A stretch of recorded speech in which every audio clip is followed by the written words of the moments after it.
Nan, do you remember that story you told me about what was it now? The butter. Tell me that story. Oh, in the olden days we were on rations, 4 ounces for a week, 4 ounces of butter. And you go to the shop and they give you a bit of greaseproof paper with 4 ounces of butter on it. And as I was coming home, I dropped it on the pavement and it was red hot and it melted. And I was trying to scrape it back onto the pavement. I got a clouting when I got home. My mother clouted me ears, boxed me. Oh, God. And then she smiled, boxed me across the ears. What? And then she smiled after. What was that other one, Nan? Do you remember with the shoes? Remember the shoes? I was jumping up and down in a puddle and my shoes were soaking wet.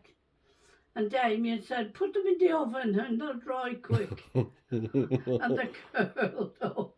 They were all bent up. Oh, God. Oh, Jesus, my mother killed me. Because you only had one pair of shoes a year.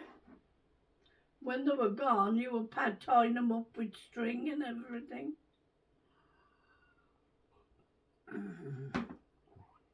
There was nothing in them days, Paul. You had nothing. If you didn't have a piece of bread, you went hungry. My poor mother, she had nothing. Nothing at all. Children died from the want of a bit of food, a bit of bread. We didn't have a piece of bread to keep us alive. Oh God, it was bad. Mama, God help her, she had nothing. Absolutely nothing.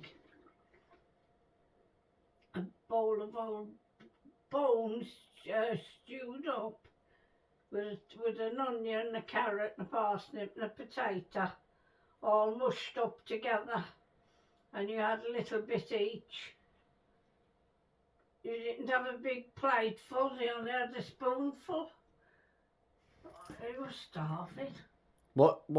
How young was you then, Nan? When that? What? How young was you back then? Oh God, I was born in the war, 41. War ended at 45. And rationing went on till 55, 10 years after. There was no food to be had anywhere. You had to grow your own vegetables and an apple tree and gooseberries and blackberries. I picked them off along the fence and make some jam and crab apple jam. Crab apples grew out in the country, along the country lanes, and you'd bring a bag full back to your mother and she'd stew them with saccharine sweeteners and make some kind of jam. But we were glad to have it, because we were bloody starving. And a few bones and vegetables all stewed up, and you'd have a tablespoonful each. There was nothing. Every crumb was precious.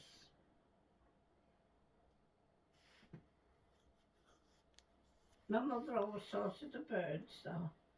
She put the crumbs along the windowsill for the birds to have.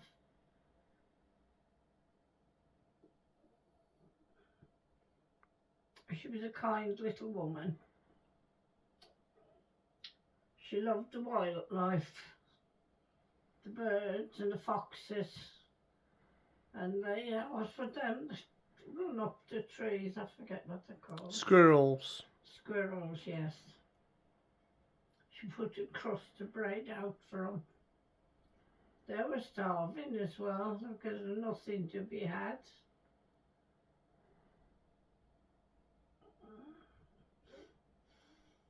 We had our happy times, so we were happy we'd sing along one another.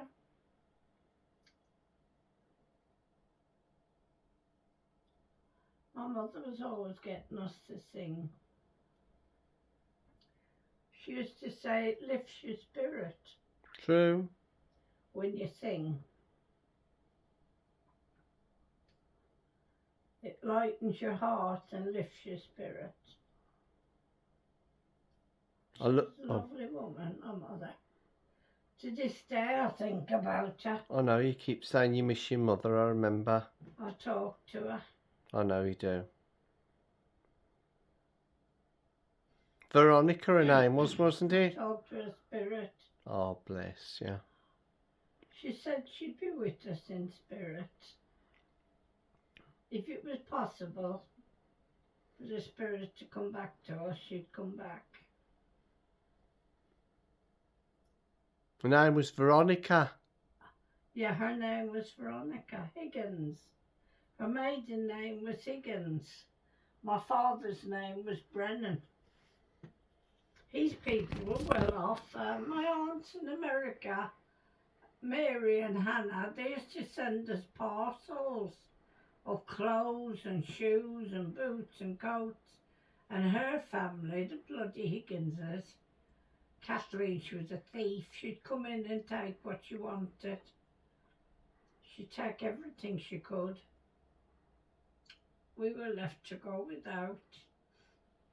My aunt used to send us clothes and she used to take them. She's still the same today. She goes to my cousin Marie and takes her things. Her son hit her. Marie's son hit her. Threw her down the stairs, said she was robbing him. And she was. He didn't tell a lie, but he nearly killed her. Threw her out. He says, "You're robbing my mother every week." And she was. She was a thieving old bitch. Yeah, Auntie Kate used to save her pension. My poor mother had nothing. My grandmother used to take a few shillings off of her. John will send her a bit of money from the Air Force.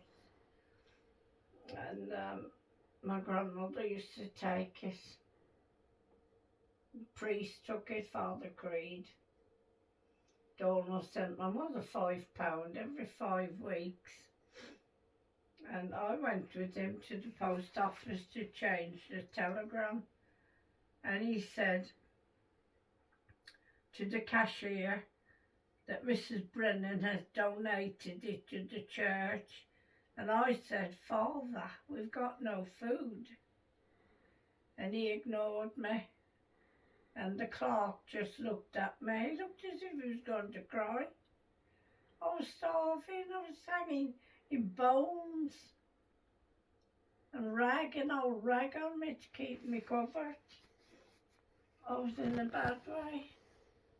He didn't care, the priest. He put the £5 in his wallet and his pocket and walked off. And I was left with nothing. The clerk knew it was wrong, but he couldn't say anything. Awful thieves the priests were. But you didn't say that. That was something you never heard. They were supposed to be like gods, holy and religious. Oh shit, legit. And they were starving the poor people, taking the money, a few shillings off them, off the head.